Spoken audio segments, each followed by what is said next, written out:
nyuruh orang tua buat interaksi dua arah sama anak, itu sih yang penting.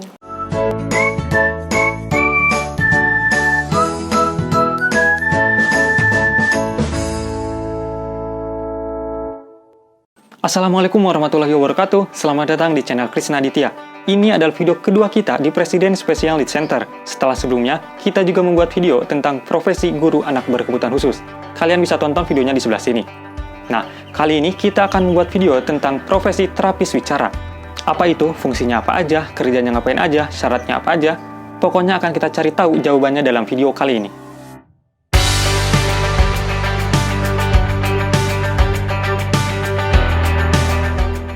PSNC atau Presiden Special Needs Center merupakan klinik tumbuh kembang anak yang berlokasi di Jalan Ki Hajar Dewantara nomor 7, Simpangan, Kecamatan Cikarang Utara, Kabupaten Bekasi, Jawa Barat. Dan kali ini kita akan menemui Miss Salwa yang merupakan salah satu terapis wicara di PSNC.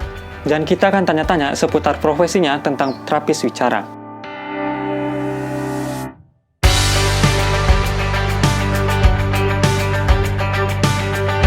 Miss Salwa ini merupakan lulusan D3 terapi wicara di Politeknik Al-Islam Bandung, yang kemudian sekarang bekerja sebagai terapis wicara di PSNC.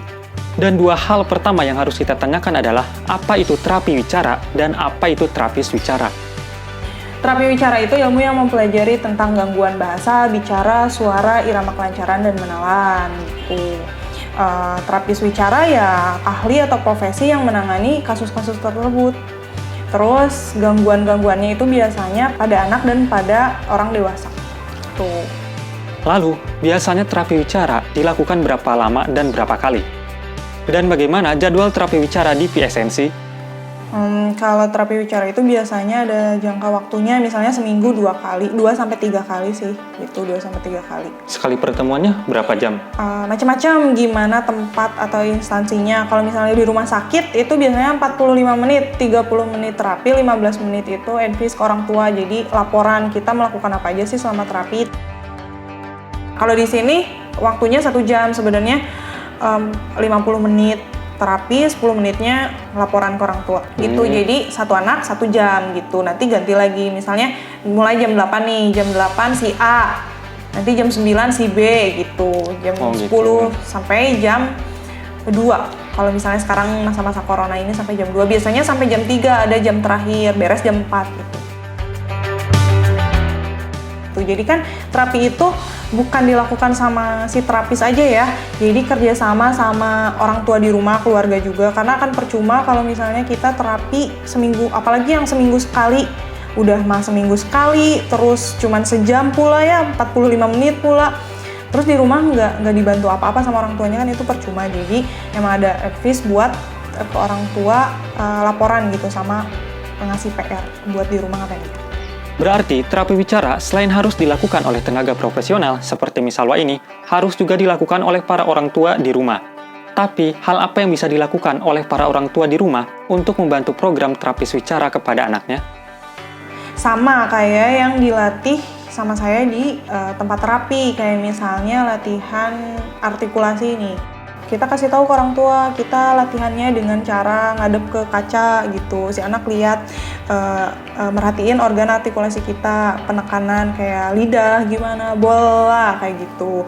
Itu terus nyuruh orang tua buat interaksi dua arah sama anak. Itu sih yang penting. Ngobrol langsung gitu. Ngobrol, iya, karena kan orang tua zaman sekarang itu biar nggak ribet, anak-anaknya dikasih gadget gitu ya, atau nonton TV, tapi dibiarin supaya orang tuanya bisa menyelesaikan pekerjaan rumah atau pekerjaannya, tapi si anak tetap anteng gitu kan. Biasanya cara mudahnya ya ngasih gadget, tapi kan sebenarnya itu tuh nggak baik ya, nggak benar gitu. Jadi tetap harus ada arahan orang tua sama perhatian dari orang tua.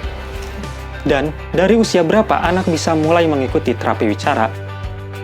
Biasanya dari bayi, dari baru lahir, karena kan ada gangguan makan minum yang tadi saya sebutin. Itu tuh biasanya pada bayi baru lahir kan gangguan menghisap, dia nggak bisa menghisap puting ibunya atau dia nggak bisa menghisap dot ya. Nah itu juga gangguan menelan masuknya, itu juga perlu terapi wicara. Jadi biasanya terapis wicara yang kerja di rumah sakit itu masuk ke perinatologi, tempat nyimpen bayi abis lahiran ya. Lalu berapa lama anak tersebut harus melakukan terapi wicara? ini nih yang salah satu hal yang saya takutin, ditanyain berapa lama si anak bisa terapi wicara. Itu salah satu yang menakutkan buat saya, karena kita nggak pernah tahu si anak harus terapi dalam jangka waktu berapa lama. Saya nggak bisa menentukan, nggak bisa menjanjikan, karena kita juga lihat kemampuan si anak, modalitas si anak, gangguannya segimana sih gitu. Terus segimana kita sering terapi sama si anak gitu, karena memang balik lagi kita nggak bisa menentukan sampai kapan terapi, karena terapi itu sifatnya longitudinal, jangka panjang gitu, buat anak-anak, apalagi buat anak-anak yang autis, Down syndrome, emang mereka itu dopingnya lah terapi itu. Tuh, kalau buat anak-anak yang speech delay, terlambat bicara, misalnya dia tuh karena kurang stimulasi dari orang tuanya, dia gadget, atau kurang diajak komunikasi sama orang tuanya, jadi kan ketertinggal, banyaknya hal-hal yang tertinggal, misalnya harusnya dia udah bisa mengucapkan berapa kata gitu. Itu biasanya nggak dalam jangka waktu yang panjang, yang harus seumur hidup dia terapi, enggak. Jadi sampai dia bisa mencapai apa yang ketertinggalannya gitu sih. Tapi syaratnya tetap terapi sama terapis wicara, tapi di rumah juga harus tetap distimulus sama orang tua. Sebenarnya dalam beberapa minggu aja, dari misalnya dia nggak mau menoleh, dari dia nggak mau, dia belum paham instruksi. Kalau misalnya terapi yang dilakukan sering, ya dari 1 minggu mungkin itu udah ada kelihatan perkembangannya seperti apa.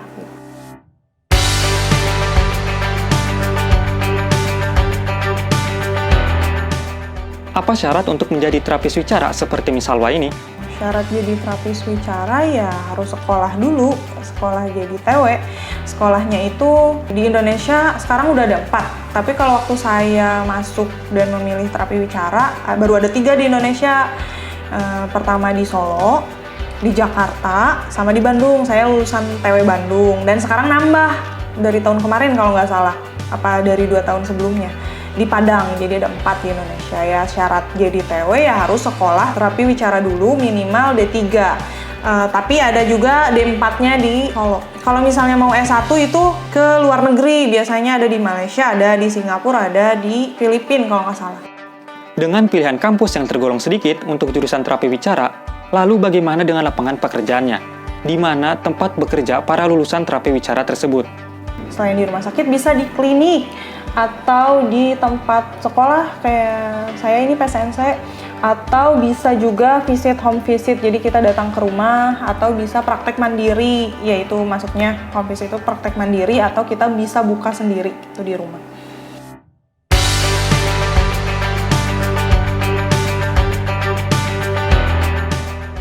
Apa cita-cita Miss Salwa sebelum menjadi terapis wicara seperti sekarang ini? Dulu cita-citanya pengen jadi bidan. Pengen jadi bidan? Karena suka anak kecil, karena suka bayi. Cuman karena pertimbangan keluarga saya gitu kan, terus kan sekolah bidan lumayan mahal ya, cukup mahal, jadi kayak enggak deh gitu.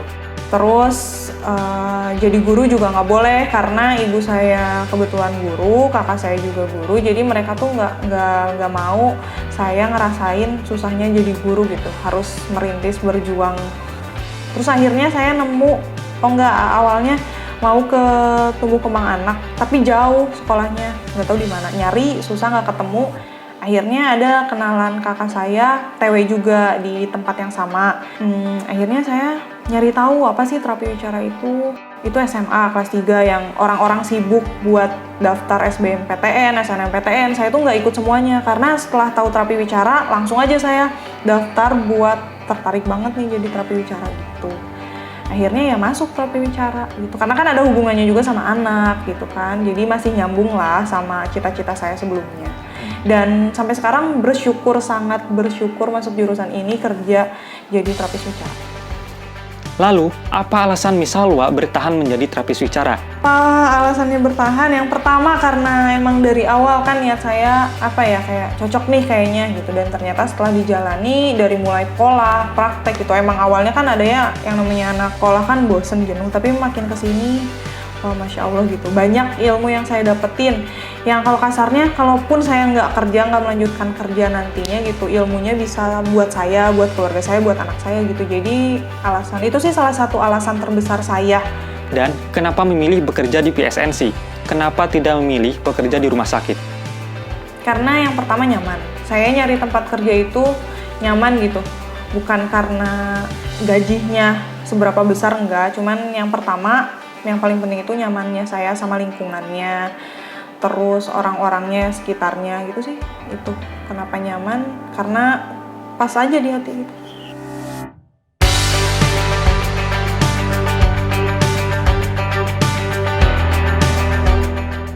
Apakah ada pengalaman yang ingin diceritakan Miss Salwa selama menjadi terapis wicara? Lucunya, pas pertama observasi, ada nanganin satu anak dengan kasus ADHD. Iya, ceritanya, jadi observasi kan nih, udah kan nyari tahu asesmen dia tuh kenapa gitu, buat tahu program apa yang bakal dilaksanain sama dia gitu. Terus di akhir sesi dia tuh kebelet pengen BAB, pengen pup gitu. Terus lari dia, pengen pipis, bilangnya pengen pipis. Lari dia ke toilet, saya temenin kan. Terus ternyata dia pup, jongkok gitu. Itu pengalaman yang paling pertama kerja, pegang anak pertama, observasi, saya harus cebokin anak gitu. Ternyata anak itu yang sampai sekarang masih terapi dan perkembangannya udah banyak banget, udah bagus banget.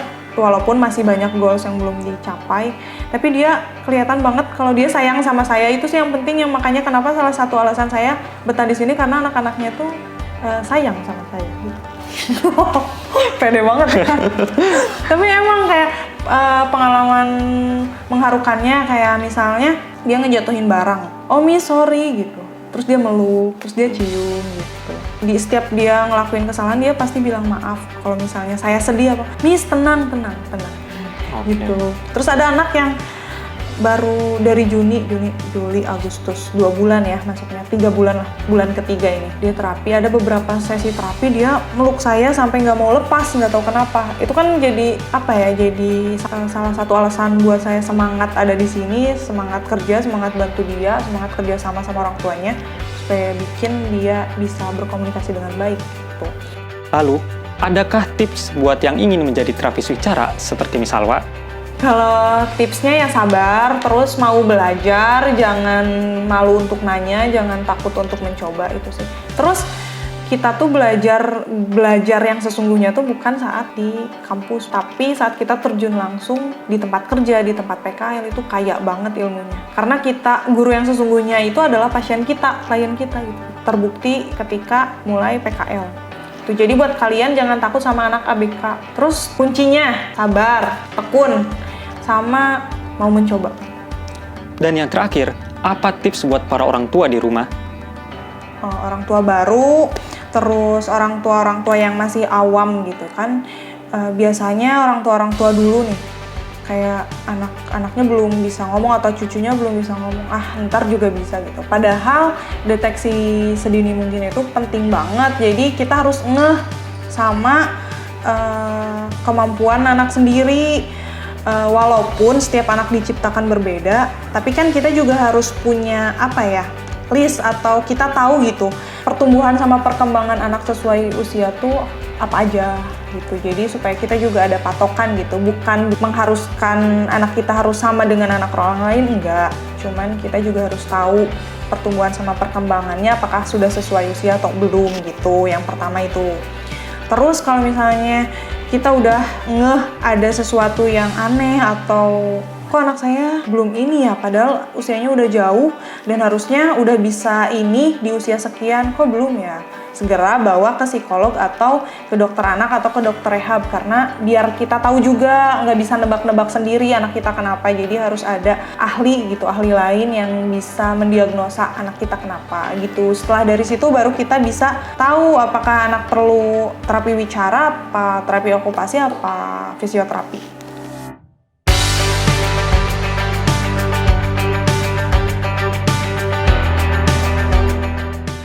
PSNC atau Presiden Special Needs Center memberikan layanan social skill untuk menunjang area kemandirian, komunikasi, dan keterampilan bagi anak-anak berkebutuhan khusus. Dan selain social skill, PSNC juga memberikan berbagai macam terapi, yakni terapi okupasi, terapi wicara, terapi perilaku, remedial teaching, dan musik relaksasi. Dan tidak hanya itu, PSNC juga memberikan layanan psikotes atau asesmen untuk semua anak. Dan beberapa fasilitas yang terdapat di PSNC berupa ruang terapi dan ruang kelas yang tenang, nyaman, dan ber-AC, serta terdapat CCTV untuk menjamin keamanan. Lalu, outdoor playground yang aman dan bernuansa hijau, ruang pantry dan toilet, taman yang asri, laboratorium komputer, layanan antarjemput siswa, area parkir yang luas, dan juga ruang tunggu yang nyaman. Dan jangan lupa follow akun Instagram PSNC di @psnc.sch untuk mengikuti terus berbagai kegiatan dan perkembangan PSNC. Dan jika kalian ingin tahu lebih banyak tentang PSNC, silakan kunjungi websitenya di www.psnc.presiden.sch.id. Di sana kalian bisa mencari berbagai informasi tentang PSNC, dari mulai fasilitas, event, tim pengajar, bahkan kalian juga bisa melakukan pendaftaran secara online melalui website PSNC. Dan kalian juga bisa menghubungi kontak PSNC yang tertera.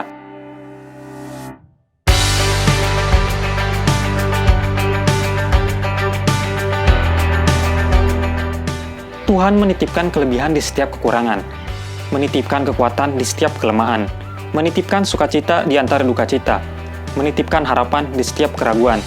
Dan Tuhan berjanji semua itu akan indah pada waktunya. Terima kasih kepada semua pihak dan para orang tua yang telah peduli terhadap anak berkebutuhan khusus. Dan jangan lupa bahwa masa kecil anak hanya sekali dan tak akan pernah terulang kembali. Untuk itu, buatlah semuanya terasa indah, untuknya dan untuk kita. Saya mengucapkan terima kasih kepada Miss Salwa yang telah menceritakan pengalaman dan ilmunya untuk dibagikan kepada kita semua. Dan saya juga mengucapkan terima kasih kepada pihak Presiden Special Needs Center yang telah mengizinkan kami untuk membuat video ini.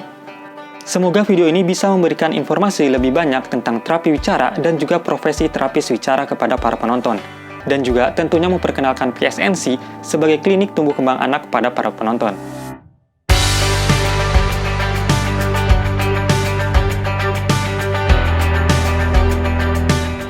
Cukup sampai sini video kita kali ini, dan seperti biasa, tekan tombol like apabila video ini bermanfaat.